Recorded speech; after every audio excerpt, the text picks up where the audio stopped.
Okay, welcome to this segment of price ladder absorption, reloading and iceberging, where in this segment we're going to actually be going through actually identifying these levels. So identifying absorption levels,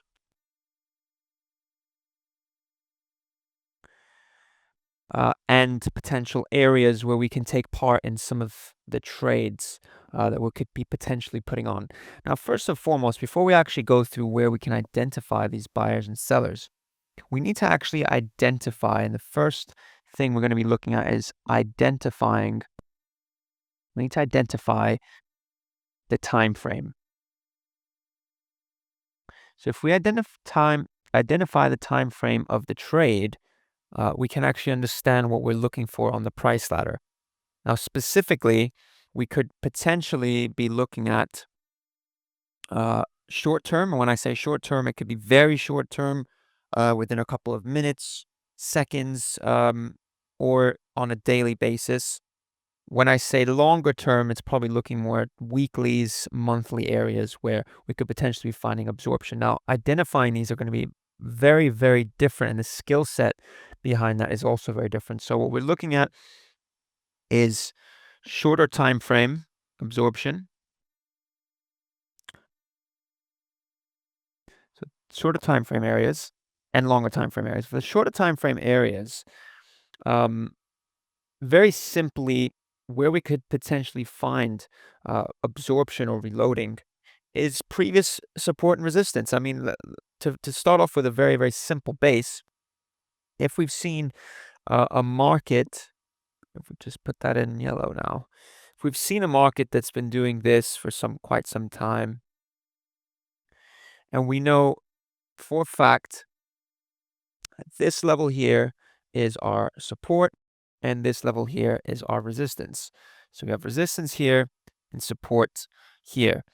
Within these regions, there's areas where we're going to be getting absorption.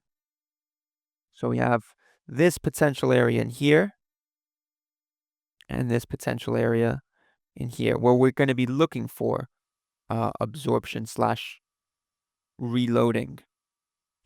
So this could be on a 5-minute structure. It could be on a 10-minute, half hourly, hourly, daily. Well, we'll just keep it up to the dailies for now for a shorter time frame.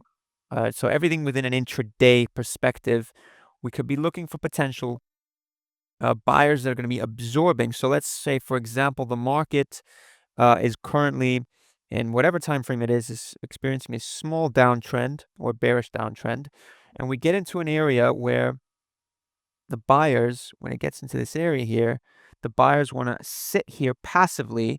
And as the sellers sell into the buyers here, they're willing to absorb for that next potential leg up, wherever it may do after that. But we're looking for that potential leg up. So whatever the scenario is, in a short time frame, we want to be looking at previous resistance and support. And these areas can be they could be anything from daily highs and lows.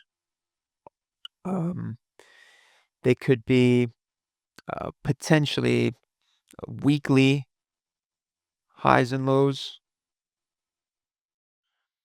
Any sort of structure that we see on a profile. So, if for anyone that does actually know about market profile, this is not within the scope of this course.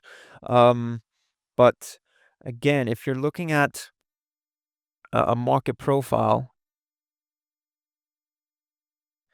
so market profile extremities.